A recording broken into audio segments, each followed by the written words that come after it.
By now, you've probably heard my magic wand story. It's a brand that's been part of my personal journey for more than 20 years. But no matter how many times I sing Magic Wand's praises, I'll never be able to fully capture the story of this incredible brand. Well, now journalist and author Kate Sloan just completed a limited audio series documenting the history and impact that Magic Wand has created over the last 56 years. It's called Making Magic. And the series chronicles Magic Wand's incredible brand story through interviews with nearly 40 experts, performers, business owners, educators, and fans. So I got a sneak preview of this series, and what I loved is that Kate weaves together snippets from all their interviews into this amazing story arc. She covers Magic Wand's journey from appliance store massager to its legendary influence on culture and sexual independence, and it's all just fascinating. The first episodes of Making Magic are available now at makingmagicseries.com or on all popular podcast platforms. Just search for Making Magic or visit makingmagicseries.com today. We've all gone through a lot, and some people a lot more than others, and you see this in charts too. But the way I look at it is every bit of our pain is an opportunity for growth. Every bit of our pleasure is an opportunity for growth. And if we stay in a narrative in which we're losers and victims, then that's the life we live. But the people I've known, and I've known people with great adversity who think of everything as a potential gift. Life doesn't happen to us, it happens for us. When they think of it like that, people can make anything out of a pile of crap. They can make magic out of it, but it's how you see it. Is this my landing pad or is this my launch pad? And the way I encourage people and see them is use your story to become everything you want to be instead of staying in the past and regressing to what other people thought of you or acted toward you. Thanks for listening to Sex with Emily. I'm Dr. Emily, and on today's show, I'm joined by psychological astrologer Dr. Jennifer Freed, and we're bringing you part 2 of your birth chart readings to help guide you on your sex and relationship journey. If you like this show, please let us know and we can have more call-in shows like this. Email feedback@sexwithemily.com or leave us a comment on iTunes or wherever you listen to the show. If you missed part 1, go listen to Birth Chart Breakdowns and Sexual Journeys with Dr. Jen Freed. All this and more. Thanks for listening. Into his eyes. They're the eyes of a man obsessed by sex. Eyes that mock our sacred institutions. Bedroom eyes, they call them in a bygone day. Hey, Emily, you got a boyfriend? Because my man E here, he just got his heart broken. He thinks you're kind of cute. A girl's got to have her standards. Oh, my. Do women know about shrinkage? Isn't it common knowledge? What do you mean, like laundry? It shrinks? Can we not talk about sex so much? Are you kidding me? Oh, my God, it feels so good. Being bad feels pretty good. But you know, Emily's not the kind of girl you just play with. You're listening to Sex with Emily. We're talking about sex, relationships, and everything in between. For more information, check out sexwithemily.com. You're going to love our site. If you haven't seen it yet, check it out for all the great information there. And find me on all social media. It's at Sex with Emily across the board. And if you didn't listen to part 1, no worries at all, but let me tell you about Dr. Jennifer Freed. She's an internationally certified astrologer and a psychotherapist, which is very interesting. Great combo, because she did a reading on me only using my chart, having never met me, and it was spot on. I can't stop thinking about it, and just how accurate she was. She's been teaching and practicing psychological astrology for 30 years. She's an amazing woman. She's creating so many different programs for people of all ages, from her sexual wisdom workbook for teens. She works with Goop. She works with a lot of people. She's just well known, and she is the real deal. Basically, she wants everyone to have the tools to reach their full potential. All right, guys, enjoy the show. Hey, Brian, welcome to the show. It's Emily. Hey, Emily, how you doing? Hi, I'm really good. I am really excited for you to talk to Dr. Jennifer Freed, so I'm going to pass it over to her. Brian, what a darling human being that you called into the show. So what is one question I can aim my reading at? What do you want to know? Will I ever have a love life? Will you ever have a love life? Have you ever had a love life? Have you ever been with anyone? No, not really. Okay. So you got to start from square one, which is bravest call ever to call in. So all the women here love you right now. So you got to feel that love, because it always starts from taking in the love that's available to create the next opportunity. So I want you to know there's 4 women in this room that have just applauded you majorly for calling in and saying, I haven't had the love life that I've wanted. So tell us in your own words, because then I can be more effective, what do you think's the biggest stumbling block for you? Is it your shyness? Is it that you don't reach out? What is it? Probably that I don't reach out. You don't reach out. Okay. Right. So you are a very noble and good man. Like your chart, your sun in Gemini with Venus in Gemini. You have Aquarius rising, which means you're very altruistic and generous and you're a good friend. You know, where this is all coming from, this reticence to reach out, is according to your chart, you had some very early young wounding at being not cared for and loved the way you deserve. And that's a deep wound. And Emily and I have discussed this. We've both had to do a lot of therapy around early wounds, and it actually helps. So I don't know if you've tried that route yet, Brian, but I would say to you, you do need professional assistance to undo those old wounds. Because looking at your chart, there's nothing inherently wrong with you that would make you unlovable. You're a deeply caring man. You have Mars and Mercury in Cancer, which is if you got somebody, you would take such good care of them. You would take such good care of them. They would be so lucky to have you. But you right now are suffering from all that old shame and that rejection script. And so you need help to undo that. The beginning is this call. Getting the help you need, there's no shame in that. And then honestly, get online. Get online, do the dating apps, and take a risk. Just coffee, you know? And you could be rejected 30 times. An advice I gave to a close young friend of mine that was having a lot of trouble getting with somebody, I said, go on 30 dates, then talk to me. Go on 30 dates and do them week after week after week. You've got to practice, and you're very shy. Just practice. It's a practice, and it might be awkward the first 10. How does that sound, Brian? Does that resonate with you? Yeah, I can see where the early wounding thing could maybe play a part. Yeah. I mean, we all have that. I think a lot of us have more than others. So have you ever looked into any spiritual work or personal therapy work? I keep a journal all the time. Okay. Like when I was started senior high school and all through college. Right. Okay. But I never really never sought professional help or anything like that. You got to. I'm telling you, therapy has been the most transfer. I wouldn't be here today where I was if I have not had some deep therapy work. And so you could probably find somebody in your healthcare network. I know for a lot of people it's a stumbling block just getting the therapist, but I'm sure that you can find someone there, and that would be such a great first step. And then also practicing. Like, do you have a friend group where you're at? It's a loose friend group. Okay. Well, yeah, maybe it would be good kind of strengthening some of the friends without the pressure of dating right now, but kind of making that extra effort with the friends who you know who love you, who you feel safe with, even if it's one. I think we all even have that one. And maybe instead of just going over to their house or they come to your house, you do something different. You're like, you know what? It's summer. We haven't been out. Let's go to this festival in the park today. Like, take little risks like that. Because when we keep doing the same thing over and over again, right, you've heard this, we get the same results. Right. So I'm wondering if there's little things you could do that would kind of get you out of this. Because I do think this was a very brave call for you, and we're all feeling this for you. So we want that change. And I do want you to believe that the courage it took for you to make this call, you can apply to the next step. Because this is a positive result. We're all respecting you. We all get you. None of us in this room have come into this life without wounds. And so there's nothing inherently troublesome about you except for you haven't had the help you've needed to undo those knots. Okay? Okay. Take a risk, Brian. Yeah, do it. We've got your back. Yeah, let us know how it goes, okay?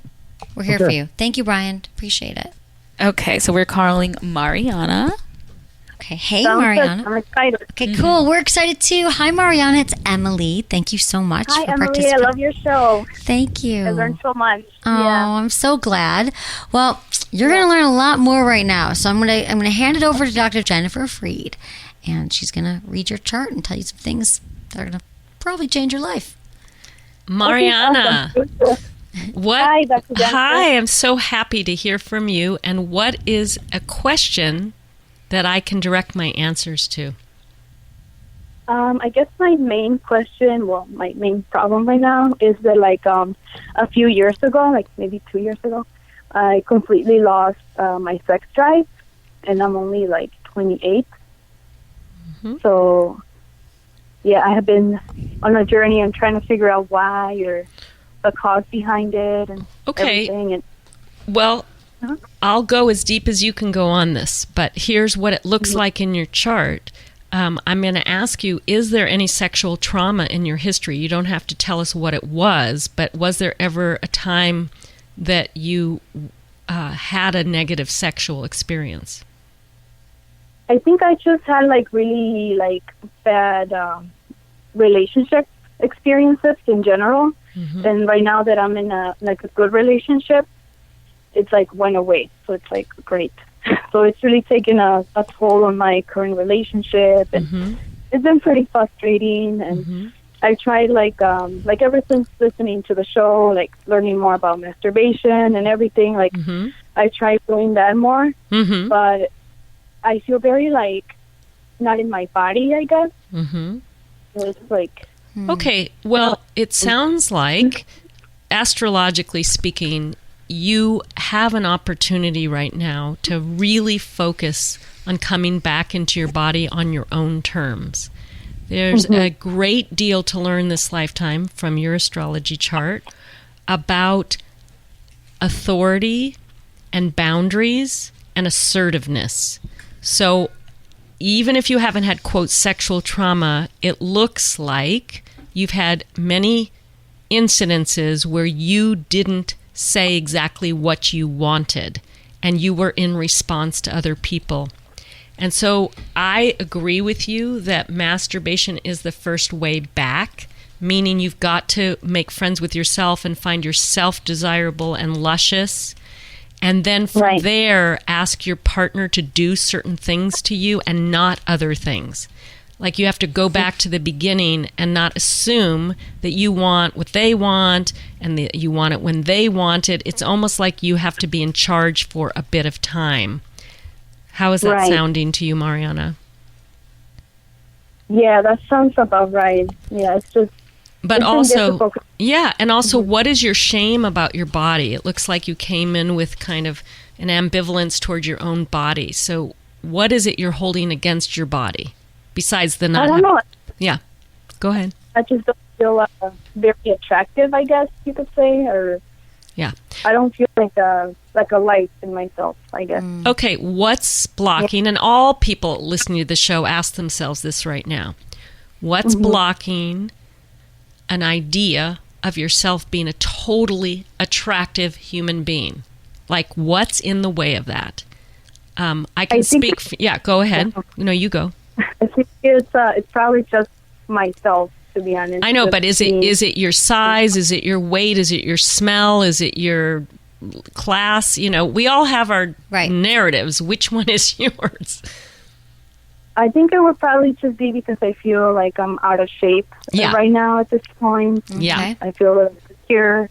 Yeah. Okay, so I want to tell you, I'm looking at Emily, who has like the best arms I've ever seen. And I said to her today, how the heck did you do this? Like, look like this? It takes a lot of work. Yeah. People forget that working out is work. And I believe, looking at your chart, the way back is you've got to take much better care of yourself. Because if I don't find myself sexy, I don't want to have sex. Yeah. Ew. So, Emily, go on this. Yeah, no, I think that's so true. And I totally can. I mean, I wasn't always like this, Mara, and I wasn't always in shape. I go in and out of it. But it's for me, when I am working out and I'm doing that for myself, and it's a habit. I get it. It's like life is busy and it's hard and you think you can never get into routine, or maybe you've tried it a million times, Mariana, and you're like, I just hate it. If you decide that you're going to find, even if it's 10 minutes a day, that was something for me that helped me when I was like, I got to go to the gym for an hour. Even just saying, I'm going to walk for 10 minutes was a great way for me to start back after a while when I wasn't. And even that's how I started initially, is that just giving yourself permission to move your body is how you're going to get more in touch with it. Because maybe now you lay down and masturbate and you're like, oh God, there's where's my thighs? And then you start going off on a thing. But if you start really moving your body and the blood's flowing, we have to remember that working out and being healthy and exercise is a huge factor in having a satisfying sex life, because it's all about blood flow and also how we feel about ourselves. We feel better when we're moving and when we're, just taking care of ourselves. So is that something that you think you could practice along with the masturbation? Yeah, I think I have to be more dedicated, more determined. Yeah. Like you said, get busy and then I slack, or just don't do it for weeks. Yeah. And one more thing I can tell you looking at your chart, it's quite complex what cycle you're in, but it's called a very deep Saturn-Pluto cycle, and it's about utter transformation. So the encouragement I want to give you is it's hard work. So don't think, which is the mistake I made when I was younger, oh, I should be inspired to work out. No, you shouldn't. You should just go work out. So it's not about having energy on the front end. You're going to just reap incredible benefits on the back end. And it's going to take you, according to your chart, a year to become the model you that you want. So it's not a quick fix. And what I want you to do is in 1 year, I want you to text a picture of yourself to me and Emily, because I'm going to tell you something. You're a gorgeous woman. There's nothing about your chart that doesn't radiate beauty. But what happens when we forget to love ourselves and our bodies is we begin to distance from ourselves. And then our sexuality is ourselves. So of course you're distant from that. Go, baby. Yeah. Yeah. All right, Mariana, you're going to do that. You know I'm here for you all the time. So if you want to call me with updates or you want to email, thank you, Mariana, for being brave. And I think this is... Yeah. Okay, thank you, sweetie. Thanks for calling. Wow, that is really powerful, because it is so true. You could do the masturbation, you could go through the motions with your partner, but if you don't want to be with yourself, if you actually don't want to have sex with yourself, why would anyone else want to? And if we don't love our bodies, it's not going to happen. And I think all of us have our issues. I've had times where I'm not working out. I don't feel as sexy, but I know when I do it, and it is a process, and I fall off the wagon. But the more you're just steady with it and you do it and you're moving your body, you're going to start to feel it again. Yeah, and also it's not about the weight or the shape. We all come in different shapes and sizes, and I love the big and the small and the whatever. It's what you're saying. It's the movement. It's the energy, the body flow, the oxygen. So I know some of the sexiest people on the planet, and it is not about how they look. Nope. It's about how they move and work the room with their radiance. Exactly. And I'm sure that Mariana, if we could get her to get that confidence right now, she could go into the bedroom walking with that confidence just like anybody else. But what we're hearing in her voice is she actually does need to do that work. Yeah. I was actually at this lingerie I go to this thing called the Melrose Market. It's like this flea market, right? And there was individual artisans, and there was a woman who had a lingerie stand, and she said, women come in here and there could be two women with the same exact body types, and one walks in and it's like, oh, her head's down and they look exactly the same, and she's insecure and she doesn't feel great, and she's like, oh, I could never wear it. And another woman walks in, same exact body, and she's like, look at me, I'm going to wear all these things. And really it's just a matter of our own, of how we have that control over those thoughts and the way we carry ourselves, and that's how other people are going to react once we start loving ourselves. So it's just an interesting cycle, and for her it sounds like she does need to start doing that movement work. Dancing, it could be dancing, anything. All right, Dylan. Hey Dylan, it's Emily. Thanks so much for calling in, for being brave. Hey Emily, thank you for taking my call. Of course, we're excited. I'm going to pass you over here to the expert, Dr. Jennifer Freed. Hey, Dylan, first of all, could you be any more adorable? I think your voice is already adorable. So that's a winning thing about your chart is people love to be around you. Your energy is contagious and gregarious, and you are a great friend. So that's a good start. What's your question? I guess, so I'm just coming up to like a year in my very first serious relationship with my partner. So things are really great in that, and I was just wondering, I find it hard sometimes to ask what I want. So I don't know if that's sign related. It is. Mm-hmm. We can talk about that, but you haven't said a gender, but do you want to, or leave it at partner? Oh, he's a man. Okay, excellent. I love the men on men thing. Okay, so Dylan, here's the deal. You have a sun in Leo and the Sag rising, so this means you're very charismatic, and I'm sure he's just crazy about you and you're having so much fun, and I'm so happy you've made a year because you really deserve to be loved so well. The problem comes in your emotional training, which is you have your moon in Virgo. And moon and Virgo people at the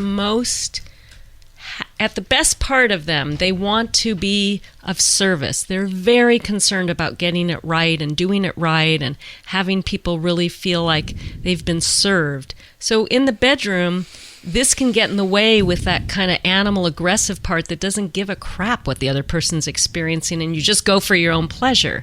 So you don't have a very selfish orientation towards sex.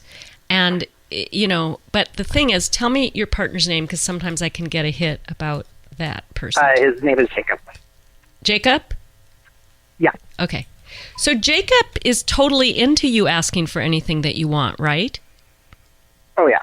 Oh, yeah. Like, he always says, like, that's what he, like, that's where he gets, like, his pleasure from is from, like, whatever I'm really, like, into. Exactly. So the problem is you don't know how to ask for it, or you're not really sure what you want.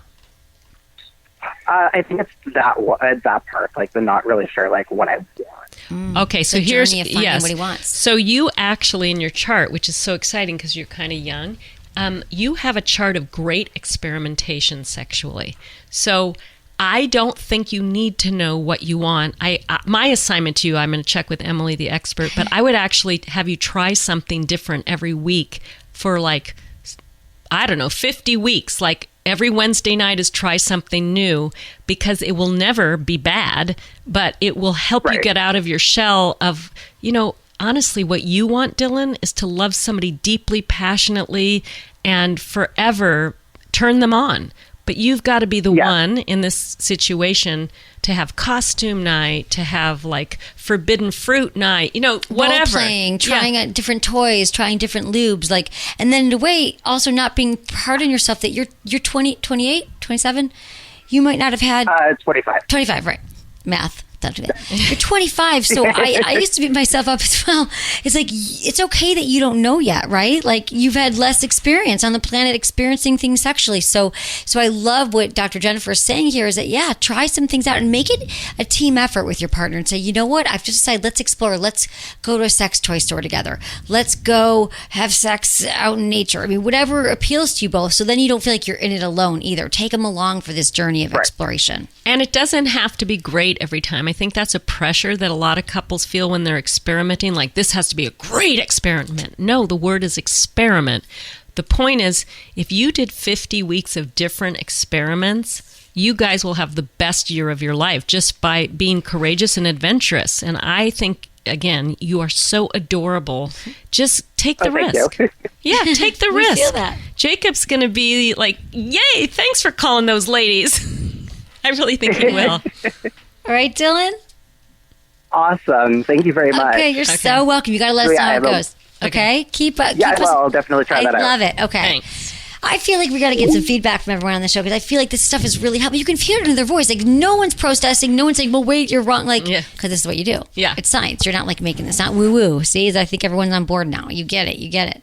Well, it's funny because we suggest that a lot. A lot of us just crave variety, but then most relationships after a while are going to need it. Yeah. And so also the fact that he has this pressure on himself, like I should know when he's 25 and hasn't been out there yet. So I think that it's kind of like a reassurance in reading his chart and being able to feel his partner that was and really how helpful adorable. I can't get over how adorable Dylan was. It's like when you feel somebody's energy and you just want to hug them and kiss them and play with them. Yeah. He's like the puppy you want to roll around with. So I'm sure Jacob's going, whatever you want, let's just be together. And then he gets fearful that he doesn't know and afraid to ask. So we helped him. That was great. Yeah.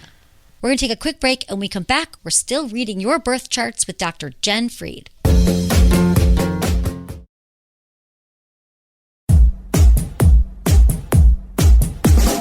Hey, Molly, it's Emily. Thank you so much for participating. Hey, thank you so much. I'm so excited. Oh, my God. Well, this is going to be great. I'm telling you, you're in for a treat. So I'm just going to pass you along to Dr. Jennifer Fried. Hey, Molly. Okay. What a privilege. Hi, what a privilege to read your chart, because you are a noble being. So tell me, what question can I help you with? Oh. Well, I have done my best to try and interpret my chart on my own, and I have had so much trouble. I know very little, and I know that I kind of have a bowl shape, if that makes sense. Yeah, you've been studying, girl. You're in advanced class. Yeah. Okay, you got a bowl, and like I think I am Capricorn rising, maybe. Yes. But I always I feel kind of since I am a cusp baby, I guess. It's always, I feel like I teeter between Libra traits and Scorpio traits. So I prefer to say I'm a Scorpio because they're ruled by the sex organs. Oh, baby, now we're getting into it. But what does this have to do with your sex and love life? Because that's what I can talk to you about. What do you want to know? Specific question. Yeah. So my husband is a Taurus. And, of course, I don't know what his chart looks like, but I want to know what my chart looks like in conjunction with just his sign, I guess. Well, Scorpio is opposite Taurus, so otherness attracts, whether it's women, men, or men and women. It's like the other is what really draws us in because we can't learn from just being with ourselves. So you and your husband have created this contract to learn from what's different than you. But tell me, what about your sex and love life could we talk about? Let's get in there, little Scorpio. Yeah. I know you're hesitant, but what do you want to know? Just what can I do to, I guess, help myself learn, I guess, more about what my strengths and weaknesses are, what Scorpios tend to be like as far as lovers. Okay. Well, Scorpio is ruled by Mars, as you know, so that's like an intense emphasis on deep, passionate love making in just terms of your sun sign. But when I'm looking at your whole chart and I see your moon is in Leo and you have that Capricorn rising, you know, the key to your sex life being really exciting is breaking rules. So you got to make some rules and break them in the bedroom. Like say, don't touch me there, and then have him touch you there. It's like for you to get a little bit transgressive and a little bit naughty is very helpful to loosen up this chart and give you a lot more pleasure. Because there is in that Capricorn, you have a lot of Capricorn, a little bit too much, what do you think of me? How do I look? How's it going? And that's a real buzzkill for sex. You want to get out of that. Like if I were to give you a sex fantasy, I'd have you dress up as a school principal and have him rip your clothes off, you know, that kind of thing. Right. How does that feel? Okay. I hear you laughing here. I feel like that really spoke to you, Molly. Yes. Because it sounds like me to a T, actually. Because I'm very, I guess, I don't want to say self-centered, but, I can't think of the word. You like affirmations. Self-conscious. You like to feel good. You like to get the affirmation, the compliments, Yes. Vain. That is what I'm thinking of. I am vain, which is awful. But I do in bed. And I feel like whenever I am not in my head is when my husband and I have a better experience. Right. And so to get out of your head would be to play a role play where you're the school principal and you're dressing up and you wear a sexy tight uniform and then he comes in and he rips it, you know, something like that. When couples play together, like do the role playing or they do sensation play, the reason why it's so popular or doing BDSM is because you can't be in your head worrying about how you look and what you're thinking because you're in a connection with your partner, playing a game or doing some kind of dominant submission thing. So that's why it works. And so to get you out of your head, it sounds like this is the exact recipe you needed to hear. It does. What do you suggest to like some of the best ways to get out of your head? Like, well, I think Emily just said it, but I think you want to do things that are so kind of on the edge for you that your brain is offline. Because when you're doing positive risk-taking behavior, that's when you can't think that much because you're kind of in the moment of excitement. So you have to find that edge for you and your husband. I'm telling you, it's about rule breaking. So whatever scenarios you can come up with, or blindfolded, or I don't know, because I'm not in your bedroom, but I'm telling you, Molly, you're smart. You're super smart. So you do the work. You did the work on your astrology chart, and you know a lot. But this is about not knowing a lot and just doing stuff. Yeah. And just feeling and going with what feels right. Right. Basically. Yeah, going with what feels right and trusting yourself and knowing that your husband loves you and he's with you. And in that moment during sex, he's in the bedroom with you. He loves you. Your body's fine. You're performing fine. And just if you could somehow rest in that knowledge, knowing that like so far it's been going well. You guys have been together for a while and it's okay, And that might help you. Be like, just kind of remind yourself, like, I am loved. We are connected. He's my teammate. He's my co-pilot here. He's not leaving me. You know what I mean? Like if there's some kind of you need this affirmation for a reason. And so doing more positive affirmations around this and positive self-talk rather than negative self-talk would help you. And then, being in the moment during sex, if you're trying different things, that's really helpful. And for me also, and sometimes it's a practice. Like it could take me 100 times during sex, if I'm particularly in a heady day, but I keep going back to what's happening in the moment. My hands on my partner's waist. I'm feeling his skin. I'm hearing my breath. That's what I'm hearing. I'm tasting a little bit of, the dinner I just had. I'm smelling the candle. And so the more you can engage in all your senses, you literally are nowhere else but the present moment, because those are all the things that are happening, and then you're just instantly out of your head. And then going back to touch and going back to what you're feeling, on your hands, in your body in that moment will be the most grounding and helpful for you. We give you love, Molly. Go with Molly. that. Bring it. You got it, girl. Keep us posted. Okay, so last but not least at all, Jamie, my deputy here, producer, I'm going to pass you over to Dr. Jennifer Freed, and she's going to do a reading on you. Yes, I'm very excited about this. And do you have a question? I mean, it's just, I think I already know, but I just feel like I constantly have picked the wrong people to try to open up because it's hard for me to do. And so I don't really know how to find the right people to open up to. Well, you are onto yourself. So that's the best news, is you already know what your block is. So here's the deal with you, Jamie. Sun in Aries, you are incredibly powerful. You're going to go after it. You're going to get it in life. And there's a lot more to your chart that suggests ambition and movement forward. And, you're going to make it all happen. The moon is what regulates our emotional relationships and how we are emotionally and what our fears are emotionally. And your moon sign is in Capricorn.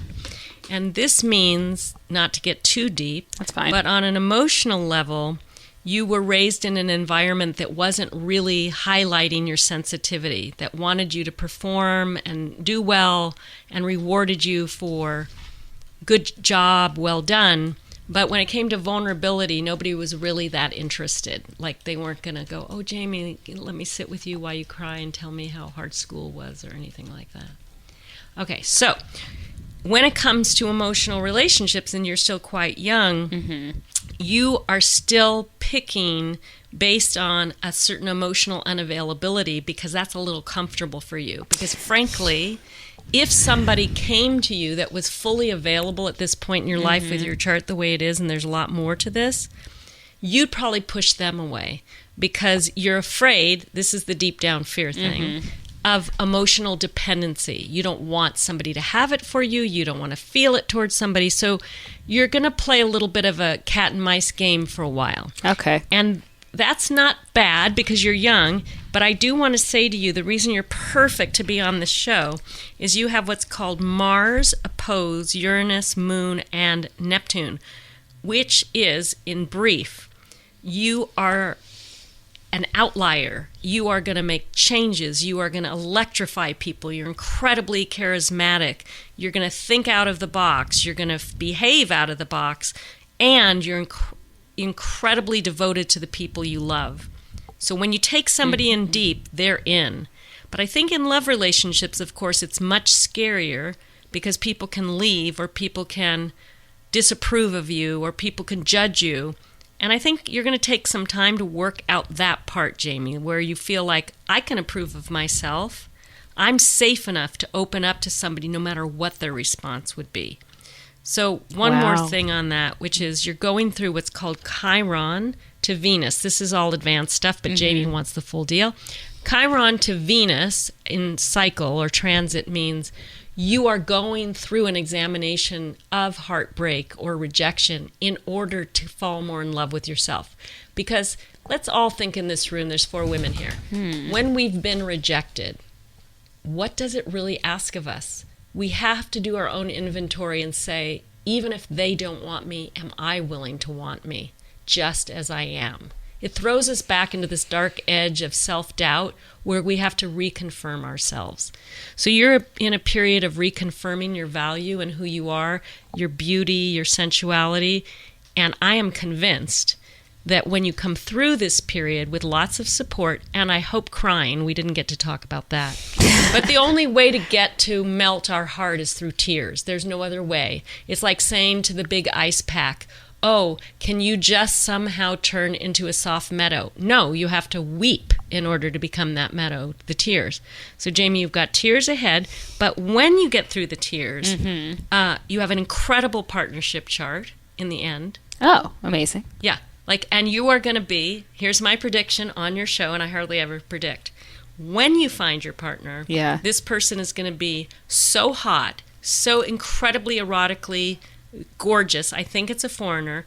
But the other piece of this is they will be steady and they will allow you to be outrageous. You're the outrageous one, and you will come home to this steady influence where you feel like anything goes, but I'm safe. Oh my God. Wow. Wow. No, I mean, a lot of that, obviously, as you've been the whole time, very spot on. And that's what I was thinking too. And I actually had this conversation with the person that I was somewhat seeing about how I felt that their energy was so strong and that my energy adapts to people's energies very well, that it kind of lessened mine, but not in a bad way necessarily. It felt like it made me be a little bit more introspective and observant, which I'm not. Oh, like I do, but not so deeply. So that's interesting that you say that I'd have someone that's a steady person while I'd be outrageous, because I felt like I actually made yourself smaller. I made myself smaller. Yeah, we can't diminish ourselves in order to be loved.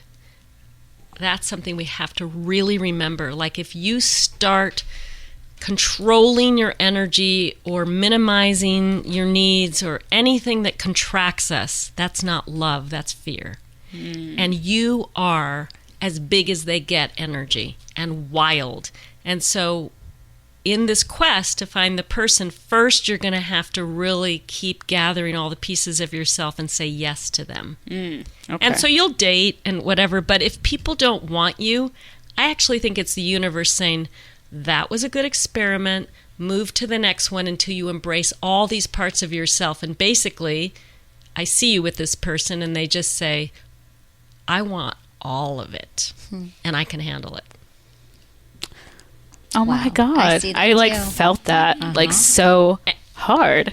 And one more little tidbit here, which is that your chart with Emily's chart is perfect because you can support and nurture her, but she is that steady presence in your life. Like ultimately you want somebody as exciting as her, but as stable as her in your life.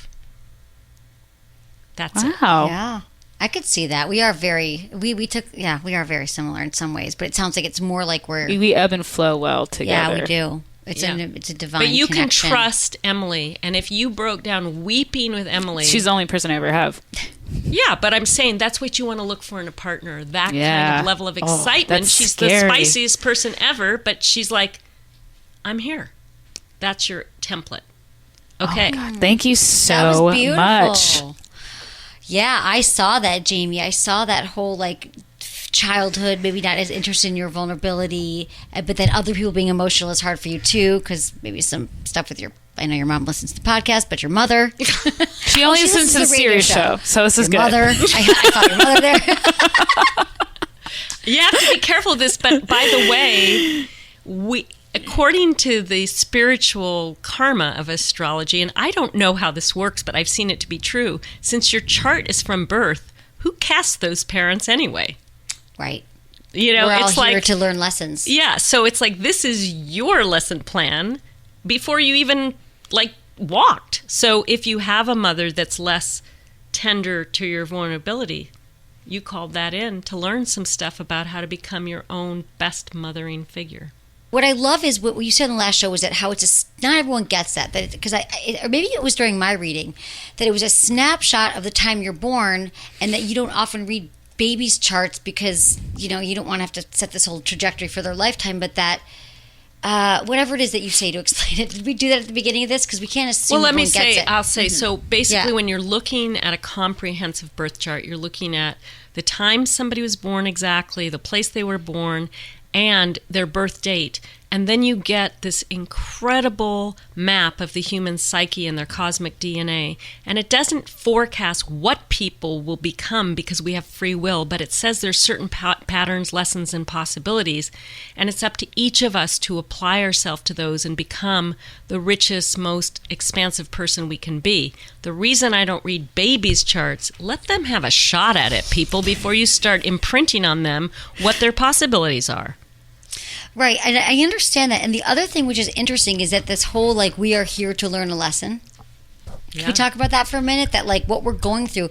I always say we're here to work through our childhood.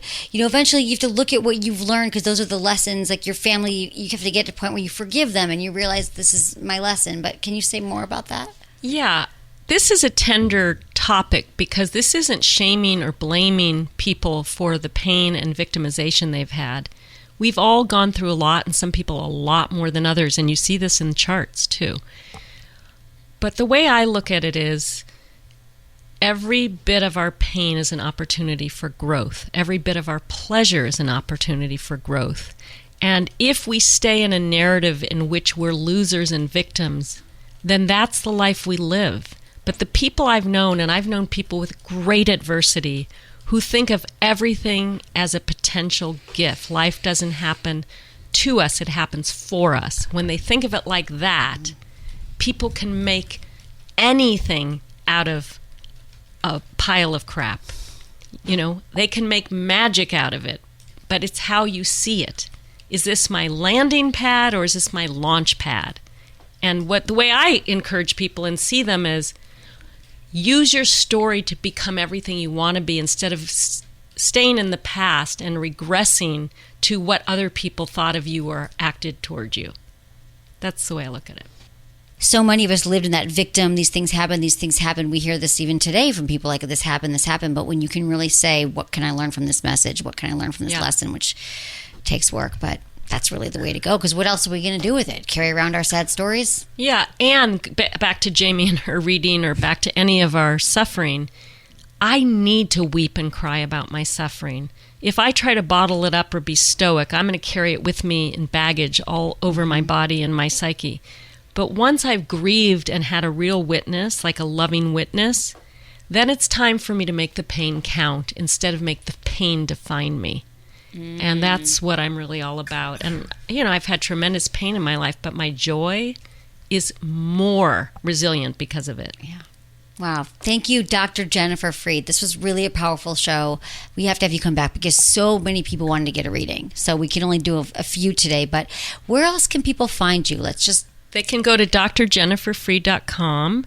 And I do want to say to your listeners today that some of us are putting on an incredible luxury retreat in the island of Moustique off the French Grenadines. And if you want information, it's a 5-night retreat. Do email me because it's going to be very limited, but you might be the right person. Okay. And they can find that at jenniferfreed.com. And then Instagram is at Dr. Jennifer Freed and Twitter at Dr. Jen Freed. And this is all in the show notes. Thank you so much for being here. I love being with you all. I love it. I know. All right, guys, I hope you enjoyed the show. Email me if you think we should be doing more shows like this, or what else you love about the show, or with your questions, or what you'd like to hear more of. I love you all. Thank you for supporting the show. And thanks to my amazing team, Ken, Kristen, Heather, Michelle, Elisa, producer Jamie, and Michael. Was it good for you? Email me, feedback@sexwithemily.com.